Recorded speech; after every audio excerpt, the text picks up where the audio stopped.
Hi, this is Stuart Weems, and thanks for listening to the Investopoly podcast. My goal is to give you simple, easy to understand insights, strategies and tips to help you master the game of building wealth.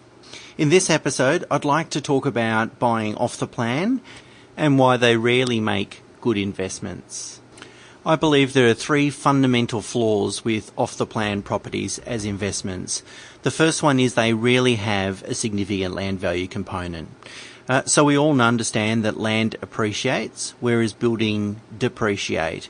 Therefore, as a property investor, what you really want is more than 50% of a property's overall value to be represented in land. So a property's value is made up of two components, being land and the building component naturally, and so you want the land to be at least more than 50%. However, with the off-the-plan apartments, typically the land component is 5% or less. So that means 95% of the amount that you paid is for the building, and that's depreciating over time, whereas 5% is land value, and that's appreciating. But it can't appreciate enough to offset the depreciation, so therefore the price of your property or investment either drops or at best stays the same. The second problem is that the goal of investing is to try and to achieve the highest return for lowest risk. Really, we don't want to gamble, we want to bet on sure things. One of the best ways to identify well-performing property is to look at its past growth rate.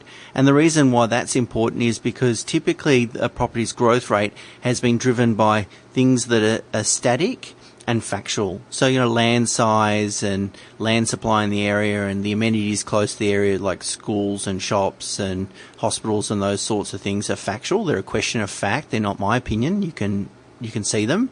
And also they're static, so they don't change very often. And so that's why if we assume those things will be present in the future, then we can assume that the past growth will probably repeat itself.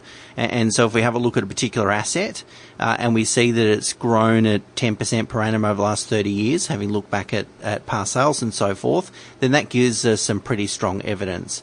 Whereas that's not possible with off-the-plan properties because they've never been bought and sold before. And third and lastly, off-the-plan properties don't possess the characteristics that drive the value of really valuable assets, and that is scarcity. So off-the-plan assets are normally contained in a block of 20 to 200 of very similar apartments in similar location with a similar architectural style and so forth. In that environment, it's the seller that drops their price the first is the one that gets the sale. That's not an environment where you're going to enjoy a lot of capital growth. What you want is a very scarce asset that is in extremely high demand. So in summary, these three factors are low land value component, no proven performance, it hasn't been bought and sold before, and it lacks scarcity. Of course, property developers and marketers espouse some benefits of investing in off-the-plan property, and typically these come in the form of stamp duty savings. So it's true that you'll pay less stamp duty if you buy something that's off the plan, that's not yet constructed. It's a one-off saving, but really what you want is strong compounding growth. That'll be worth a lot more to you in 10 or 20 years than a stamp duty saving will be. Depreciation. Yeah, depreciation is good because it reduces your tax, but depreciation is a measure of a reduction in value. So, look, you can donate all your money to charity. It might feel good and it'll be a good tax deduction, but it certainly doesn't make you any wealthier.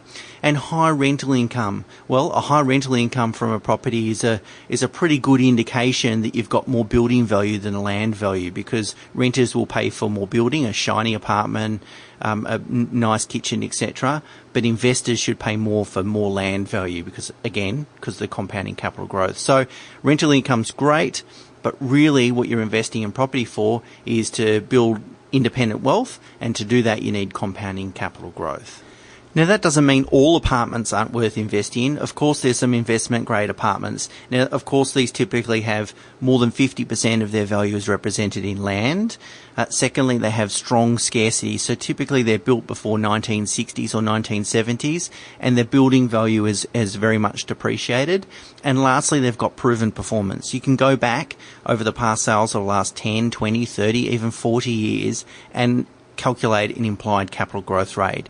And again, there's no guarantees, but it really gives you strong evidence as to the future value of a property investment.